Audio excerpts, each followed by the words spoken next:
அவர் காமராஜர் தொகுதிக்கு வர்றதுக்கு முன்னாடியே அவரோட நோக்கம் என்னன்னா நம்ம ஏரியாவை நல்லா கொண்டு வரணும்னு நினைக்கிறாரு. சிங்கப்பூர் ஆக்கணும்னு நினைக்கிறது தான், பாண்டிச்சேரி ஃபுல்லாகவே சிங்கப்பூர் ஆக்கணும் நான் அப்படின்றது தான் அவரோட கனவே. அந்த மாதிரி நோக்கத்தோட ஒருத்தர் வராங்கன்னா அவர் கட்சியில் ஜெயிச்சு தான் பண்ணுறோம் அப்படின்னு அவர் சொல்ல வரல.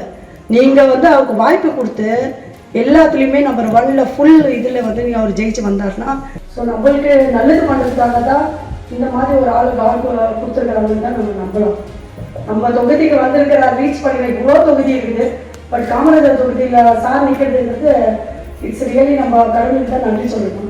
இதை நம்பி நம்மள்கிட்டேருந்து இது செய்கிறாங்க, அது செய்வாங்க, இது ஜெயிச்சா நம்மள்கிட்டேருந்து அது வரும், அதெல்லாம் ஒரு எதிர்பார்த்துனே வரல. முதல்ல நம்ம காமராஜர் தொகுதியில் பண்ணுறதை பார்த்து அடுத்தவங்க நினைக்கணும், ஐயோ அவர் நம்மள்கிட்ட வரலையா அப்படின்னு நினைக்கிற அளவுக்கு நம்ம சப்போர்ட் பண்ணி நம்ம ஹையஸ்ட் இதில் அவர் ஜெயிச்சு நம்ம பண்ணணும்ன்ட்டு நான் உங்களுக்கு ஐம் ரிக்வெஸ்டிங் டு எவ்ரிபடி. வெற்றி 100% நம்ம ரிசல்ட் கொடுக்கணும்னு வேண்டிக்கோங்க. மெயினாக இந்த சிம்பிளை ஃபோக்கஸ் பண்ணுங்க. கண்டிப்பாக தர்பூசணிக்கு ஓட்டு போடுங்க.